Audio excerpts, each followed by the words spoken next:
एक सप्ताह पहले झारखंड सरकार ने एक नोटिफिकेशन लाया है जिसमें झारखंड के छात्रों के लिए कर्मचारी चयन आयोग में जो तृतीय और चतुर्थ वर्गीय पदों के लिए जो बच्चे अपीयर होंगे, उसमें सरकार के पदाधिकारियों ने जो सरकार से करवाया है वह यह है कि 30 मार्क्स क्वालिफाइंग होंगे जो इंग्लिश और हिंदी में होंगे। उसके बाद इंग्लिश और हिंदी में जनरल नॉलेज की चीज़ें होंगी और 30 मार्क्स क्षेत्रीय और जनजातीय भाषाओं के होंगे जो मेरिट के मार्क्स होंगे, जो मेरिट में जुड़ेंगे। ये बहुत अच्छा प्रावधान सरकार ने किया है कि झारखंड के बच्चे क्षेत्रीय भाषाओं के नाम पर आएंगे और उनका सिलेक्शन अधिक से अधिक हो सकेगा और जो बहुत ज़्यादा मेरिटोरियस दूसरे राज्य के होंगे उनका भी होगा। लेकिन इसमें एक त्रुटि रह गई है सरकार की।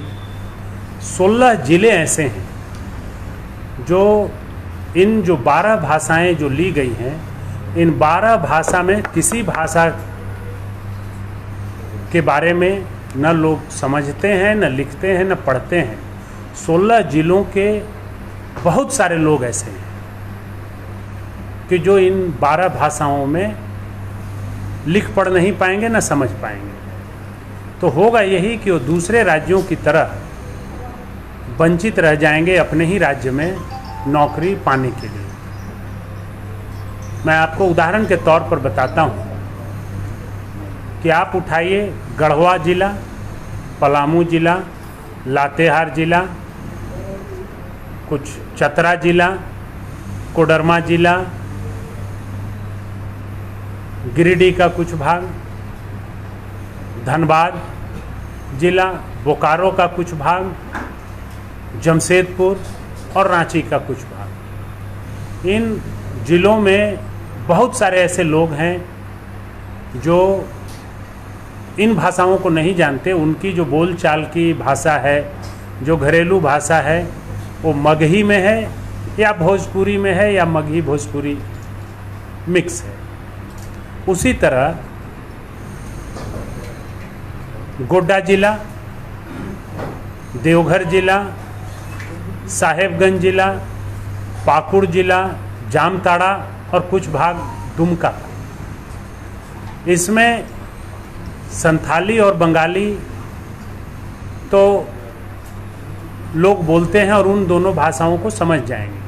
लेकिन बहुत सारे ऐसे लोग हैं जो इन दोनों भाषाओं को नहीं जानते, वो अंगिका भाषा जानते हैं।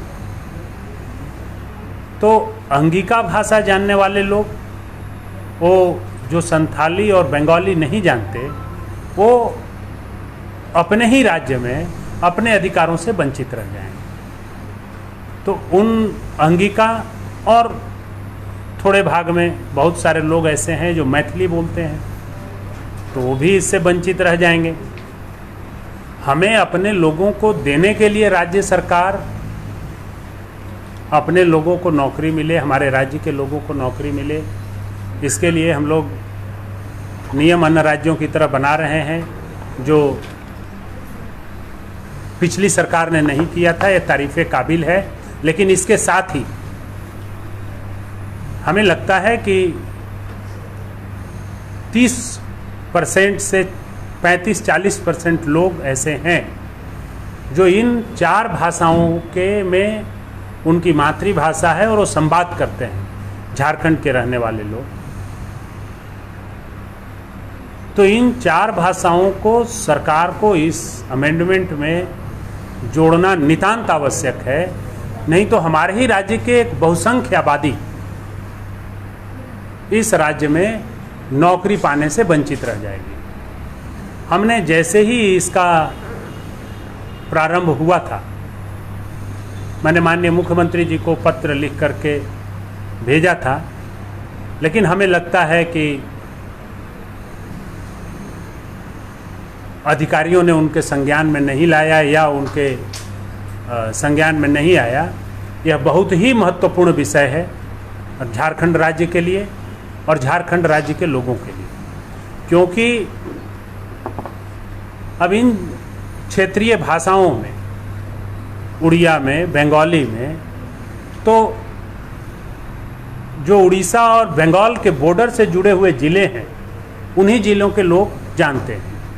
यदि हमारा यह इंटेंशन है कि हम दूसरे राज्य के लोगों को कम से कम अपने राज्य में दें, अधिकांश अपने राज्यों को दें, तो जिस तरह उड़ीसा से जुड़ा हुआ झारखंड का बॉर्डर में उड़िया स्पीकिंग लोग हैं, बंगाल से जुड़ा हुआ बॉर्डर पे बंगाल स्पीकिंग लोग हैं, उसी तरह बिहार से जुड़े हुए बॉर्डर पर भोजपुरी, मगही, अंगिका और मैथिली बोलने वाले लोग। हम यदि यह समझते हैं कि नहीं, दूसरे राज्य के लोग नहीं आए, तो बंगाल और उड़ीसा में यदि हम खोलते हैं कि उधर के लोग भी पार्टिसिपेट कर सकते हैं, तो मुझे लगता है कि एडसेंट भाषा के आधार पर हमें अपने ही 30 से 40% लोगों को वंचित करने का यह उचित निर्णय नहीं है। जिन अधिकारियों ने भी इस निर्णय को सरकार को लिया है वो सरकार के हित में नहीं है, राज्य की जनता के हित में नहीं है, यूपीए के हित में नहीं है। तो इसलिए हम राज्य सरकार से मांग करते हैं, माननीय मुख्यमंत्री जी से मांग करते हैं कि इस विषय पर तुरंत ध्यान दें और इसमें त्वरित संशोधन करें। ऐसे ही एक नीति रघुवर दास जी ने अहंकारवश बनाई थी। उन्होंने झारखंड को 2 भागों में बांटने का प्रयास किया था। 13 जिला के लिए अलग कानून बनाया था और 11 जिला के लिए अलग कानून बनाया। वह 11 जिला वही थे जहां ये 4 भाषाएं बोली जाती हैं, उनके लिए अलग कानून बना दिया था। उसके लिए राज्यव्यापी आंदोलन हुआ था। उन 11 जिलों में हमने ही उस आंदोलन को लीड किया था और भारी 11 जिलों में रथ यात्रा निकाली थी। उसके बाद सरकार को निर्णय बदलना पड़ा और लास्ट में कोर्ट ने उन निर्णयों को सुधारा, रोका। तो हमें लगता है कि यह निर्णय भी उसी तरह का निर्णय है, उसी से मिलता जुलता निर्णय है। हम लोगों को इस निर्णय को सुधारना चाहिए और झारखंड के समग्र लोगों को, जो हमारे झारखंड के रहने वाले 24 जिले में लोग हैं, इसमें 16 जिले के अधिसंख्य लोग इन मामलों से वंचित रह जाएं। तो ये मानते हैं आप कि सरकार जो है गलत नीतियाँ बना रही है, ये ऐसा मानते हैं? उसमें कांग्रेस का पार्टिसिपेशन भी है, मैं ये नहीं कहता कि गलत नीतियाँ पूरी बनाई गई हैं। नीतियाँ राज्य हित में एकदम सही बनाई गई हैं, लेकिन उन नीतियों में इसको शामिल करना उतना ही नितांत आवश्यक है जितना नितांत और अच्छी नीतियाँ बनाई गई। उन नीतियों में हमारे 60 to 70% राज्य के हमारे नवयुवकों को राज्य में नौकरी मिलेगी, लेकिन जो 30 to 40% नवयुवक जिनको नौकरी त्रुटि होने के चलते नहीं मिल पाएगी, उनके सम्मिलित करने के लिए हमारी मांग। रोजगार को कई दिन से मांग कर रहा है। अच्छी बात है कि आप किसी पर नहीं मसले पर भी कुछ दिन पहले हेमंत का बर्थडे था, बहुत बड़ा छात्रों का समूह आपको दर्शन कर रहा था। उन आंदोलनों में आप नहीं दिखते हैं। आप पिछली बार आप रथ यात्रा कर रहे थे, अभी आप कर रहे हैं, लेकिन आंदोलन में आप समर्थन नहीं देते। लगता है रोजगार की मांग पर आपको जाना चाहिए। देखिए, कौन कहाँ ज्ञापन दे रहा है इसकी सूचना तो हमें नहीं है, और ज्ञापन देने के राज्य के सारे नवयुवकों को उसका अधिकार है, उनको प्राप्त है प्रजातंत्र में। यदि हम पहले हमने पत्र लिखा है और इसके बाद आज फिर मुख्यमंत्री जी को या उनके कार्यालय को हम ज्ञापन दे रहे हैं, तो ये आप नितांत समझिए कि इस बात का समर्थन है। चाहे कोई ज्ञापन के माध्यम से कह रहा हो, कोई झंडा दिखा करके बात कह रहा हो, कोई काला झंडा दिखा करके बात कह रहा हो, तो अपने बात कहने का अलग अलग तरीका राज्य के छात्रों का है। तो जब इस मुद्दे को ही हम समर्थन कर रहे हैं, इस इश्यूज को ही समर्थन कर रहे हैं, तो निसंदेह उन सब लोगों को समर्थन कर रहे हैं जो छात्र इन मुद्दों पर मांग कर रहे हैं।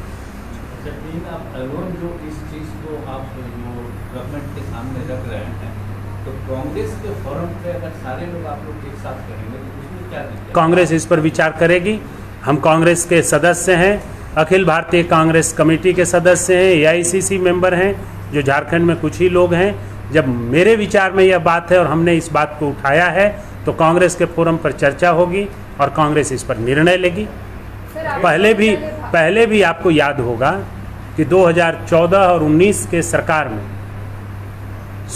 2009 से 14 के सरकार में भोजपुरी मगही के विषयों को बहुत मामले पर विवाद हुआ था। उस मंत्रिमंडल में जहां मैं था, उसी मंत्रिमंडल में विवाद हुआ था, और इस विवाद के बाद हमारे पार्टी ने ही जयराम रमेश और BK हरिप्रसाद जी को भेजा था, और भेजने के बाद जो हमारी मांग थी उस मांग पर मुहर लगी थी कि नहीं, यही बात सही है और इसको किया जाना चाहिए। सर, रोजगार के 2014 में ही हमारे साथी सदस्य थे राजेश रंजन जी, जब हम मंत्री थे तो इन्होंने प्रश्न के माध्यम से हमसे पूछा था और हमने कहा था कि यह उचित है और इस पर निर्णय लिया जाएगा। 2018 में यह कानून बना दिया गया कि द्वितीय राज्य भाषा में इन 4 भाषाओं को सम्मिलित किया गया। जब द्वितीय राज्य भाषा में सारे भाषाएं सम्मिलित हैं, तो इन 4 भाषाओं को काट देना यह न्यायोचित नहीं है, बाकी राजभाषाओं को रखना।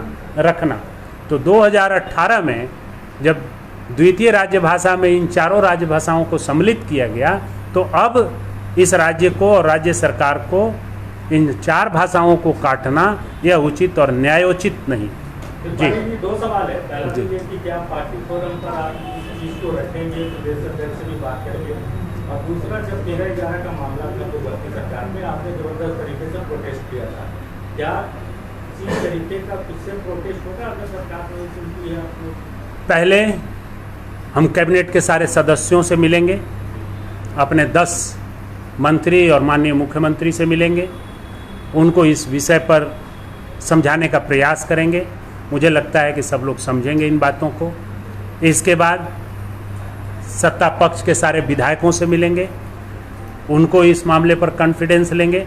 मुझे लगता है कि ये मामला हमारा मंत्री परिषद ही इसको सुलझा देगी, उन परिस्थितियों पर जाने की जरूरत ही नहीं पड़ेगी। सर, लेकिन रामेश्वर उरांव जी का कहना है कि जो क्वेश्चन पेपर है वो तो हिंदी में आता ही है, हिंदी का हम बात कर रहे हैं, हिंदी में पेपर आ रहा है, तो जोड़ने का कोई औचित्य तो है नहीं, ये रामेश्वर उरांव जी का कहना है। नहीं, हमारा बात वही बात मैंने भी कहा है जो उन्होंने कहा है कि हिंदी में सारे प्रश्न पूछे जाएंगे, लेकिन जो 30 नंबर पूछे जाएंगे क्षेत्रीय एवं जनजातीय भाषाओं में जो मेरिट में जुड़ेगा, तो उसमें जो लोग उन भाषाओं को नहीं जानते, इस राज्य के रहने वाले लोग, वो मेरिट में पीछे होंगे। इसलिए उन भाषाओं को भी जोड़ी जाए जो इन राज्य में 40% आबादी और बोलती है जिन भाषाओं में। सर, रोजगार के फोरम में आपने बात कहा, तो ये जो सरकार है सर 2 साल लगभग कार्यकाल पूरा कर चुकी है, कैसे देखते हैं सर कि 2 साल में रोजगार कितना मिल पाया सर? 2 साल में, दोनों साल जैसे ही राज्य सरकार बनी है, कोविड जो है राज्य के क्या पूरे देश की गतिविधियों को रोक दिया है, देश की आर्थिक गतिविधियों को रोक दिया है। तो राज्य सरकार हर संभव प्रयास कर रही है, मुझे उसमें कोई अभी आपत्ति नहीं है। लेकिन जो बातें ये भाषा को लेकर के जिन विषयों पर मैं बात कर रहा हूँ, ये भाषा के विषय में आप और कुछ पूछना चाहते हैं तो हमसे। त्रिपाठी सर, एक सवाल है मेरा।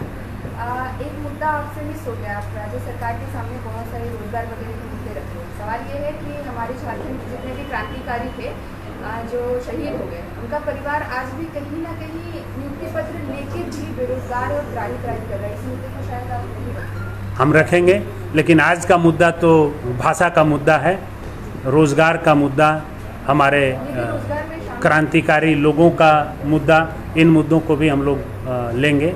लेकिन अभी भाषा का मुद्दा है कि जो ये अधिसूचना हुई है, उन अधिसूचनाओं को सरकार अमेंडमेंट करे और उसमें तब्दीली लाए। त्रिपाठी जी, क्या लगता है कि अधिकारी गुमराह कर रहे हैं सरकार को नीतिगत निर्णय के मामले में, और हमेशा सरकार का हमें ऐसा लग रहा है कि अधिकारी पिछले रघुवर सरकार की जो कार्यशैली थी अब उसी कार्यशैली पर आ चुके हैं, क्योंकि मैं देख रहा हूं कि मैं राज्य का पूर्व मंत्री हूं और 2 बार से मैं दिल्ली जा रहा हूं और झारखंड भवन नहीं मिल रहा है, क्योंकि वहां का जो रेसिडेंट कमिश्नर है वो कह रहा है कि हमने कानून बदल दिया है। अब कानून रेसिडेंट कमिश्नर बनाने लगे हैं, IAS अधिकारी बनाने लगे हैं। तो ये परिस्थितियां वो रघुवर सरकार के में जिस तरह अधिकारी अहंकार में थे, किसी की नहीं सुनते थे, उसी तरह का कुछ हो रहा है। इन चीज़ों को हमें रोकना होगा।